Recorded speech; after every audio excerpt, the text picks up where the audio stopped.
Berita hari ini di Waduk Kerungkerto, Aceh Utara. Dalam sebuah dokumen yang terekam kamera, yang bahwa pada hari ini telah dilanjutkan pekerjaan, sedangkan lahan setempat belum dibebaskan.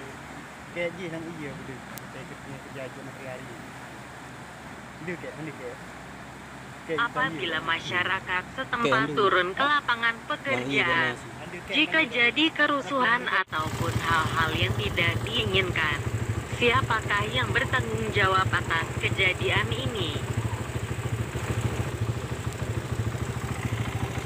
Siapakah yang menyuruh atau mengizinkan pekerjaan kami belum tahu.